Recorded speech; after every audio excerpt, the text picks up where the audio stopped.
Should you set your story in a real place or a fictional place? My name is Gina. I'm an author, editor, publishing professional. I help you make your writing better. I don't know. What do you want to do with your story? So, there are some pros and cons to setting it in a real place, and there are some pros and cons to making up a fictional place. So, if you set your story in a real place, there are a lot of shortcuts that you can do. If I say to you that something is being set in New York City in 2025, you know a lot of things about that world already. Even if you have never set foot in New York City, you know that they have skyscrapers and sidewalks and cars and that there are a lot of pedestrians. It's a very crowded city. There are a lot of people. There is a lot of ethnic, cultural, and linguistic diversity. There are a lot of neighborhoods with very strong cultural identities associated with them. There's a lot of economic disparity. There's a big giant park in the center of it that's called Central Park. They didn't break their brains naming that one. You can feel really confident in having your characters walk into a pizza joint named Ray's and be able to get pizza that they are happy with. And you can also feel reasonably confident in what the four seasons of the year are generally going to look like. You don't have to explain any of that to your readership. So there are a lot of shortcuts that you get to take by using a real place. And it doesn't have to be someplace as famous as New York City. I live in Phoenix, Arizona. You could probably take kind of a lot of shortcuts and just be like, yeah, it's hot and sunny, kind of a lot. It's a big city and you need a car to get everywhere. There are a lot of things that you can do that people know and understand about these real world settings without you having to do much explaining for them.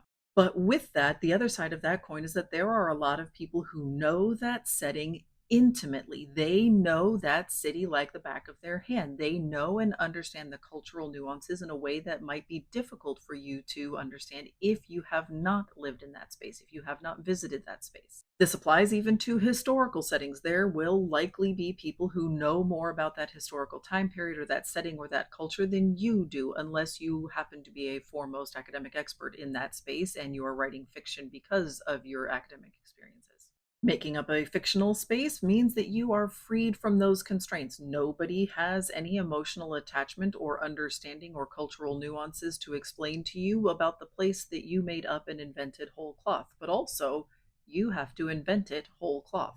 If you are writing something like a second world fantasy, then you have to come up with political systems and economic systems and geography and history and religions and all of these things. And you have to understand how trade works and you have to understand how, like, war affects people over time and what the fallout of that is for years or centuries afterwards. Like, there's a lot of research and understanding that you have to do in order to be able to write a second world fantasy and create an entire world entirely from your own brain. But there is definitely a compromise, a middle ground on this, in which you can set something in a fictional town or fictional city within the real world. DC Comics very famously does this, in which they have Smallville, Metropolis, and Gotham City. And Gotham City is wink wink, not New York City, and Metropolis is wink wink, not Chicago, and Smallville is not any small town that you've ever been to. So they can get away with building their own world, but giving you a lot of those conventions and those shortcuts that you were already associating with those places. Gotham City is not New York City, but because it is a modern, crowded metropolis with a lot of water associated with it nearby, you understand a lot of the things that came from New York City. We understand these tight knit communities and neighborhoods. We understand that there's a very, very large police force. All of those things that you would have gotten as using New York City as a shortcut, you can sort of do that by just like talking about Gotham City as a very big city and old for the country that it inhabits.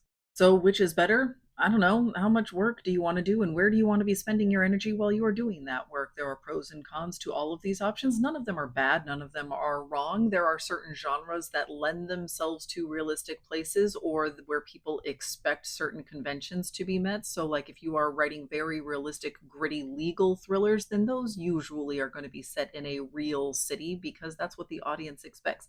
If you are writing sweet, fluffy rom coms, that audience is very, very on board with you inventing small towns and inventing suburbs for your characters to live in. And even in the second world space in which you are creating an entire world entirely from whole cloth, there are different genre conventions. If you are writing cozy romantic fantasy, those fans don't care as much about the economic and political systems that drive that world. But if you are writing epic military sci fi, those fans care a lot about the world that you are building and the realistic aspects of it. So take into account your workload, what you want to be doing, why you're interested in doing this, and what your audience expects. There's no right answer here, just a right answer for you.